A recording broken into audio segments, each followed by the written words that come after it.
Hey YouTubers, welcome back. We are post road royalty training now, which is basically the off season. Um, there's one more little competition coming up at the beginning of March, the World Rowing Indoor Sprints that Concept 2 puts on. It's a 1,000 meter race, and this particular session is uh, a training session for that race. It's basically the off season. This is basically the time after the major kind of online and actual rowing competitions happen. Crash Bees are coming up at the beginning of March. I know there's a few athletes in our group that are competing in Boston for that. But getting to this 1K race and getting done with it, then it's truly the off season and training isn't so specific. There's not a ton of 1K prep sessions each week.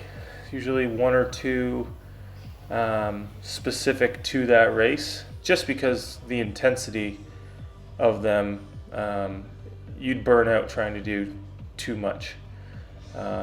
This session is pretty nasty.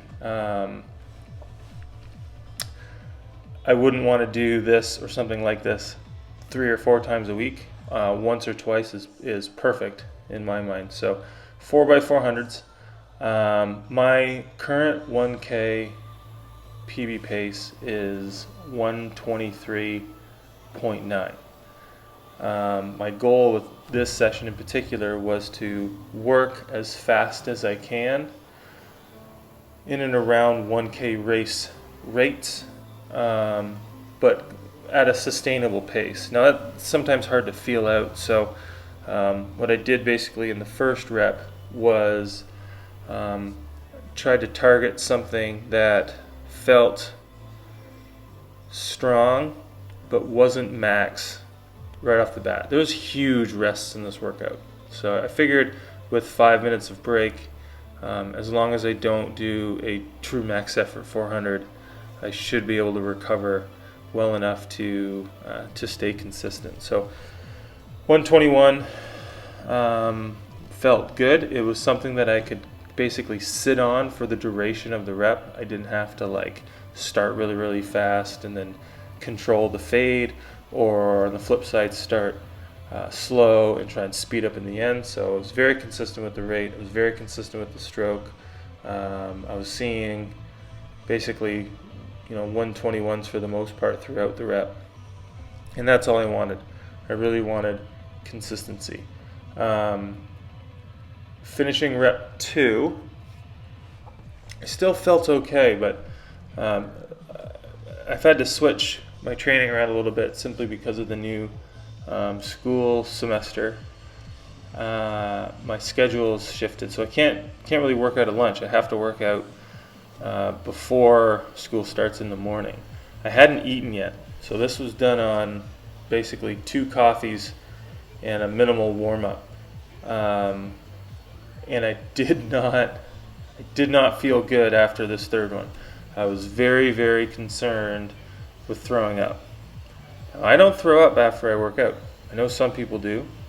I rarely feel ill after most training sessions. It's rare that after an erg I'll feel sick. So getting through this third one, I was not confident in that, and you'll see in a bit that I'll actually go and grab the garbage pail just in case.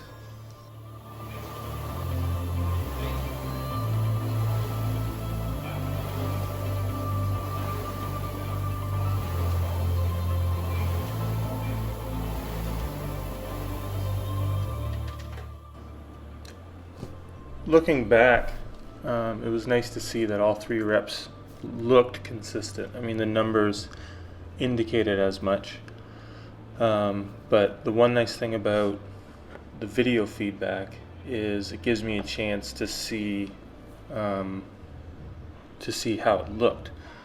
a lot of things will feel a certain way, and they might actually look different. The 1K is a very challenging distance, but the more you can focus on technique during it, I think it's a lot easier to manage how painful it is. The last thing you want to do is start shortening up and muscling your strokes too soon. That's kind of a last resort thing that you should really kind of wait until maybe the last 100, 150 meters to really jack the rate up, kind of throw technique out the door and really go for broke. What I was really trying to do here was remain consistent. I was eyeballing about high 30s on rate. Obviously, to row at that rate, your stroke can't be that full. So having a good lean forward without over sliding allows you to load the handle really well and keep a lot of power in the stroke at a reasonable rate. 38 isn't too high for a 1K. A lot of people will rate up into the 40s. So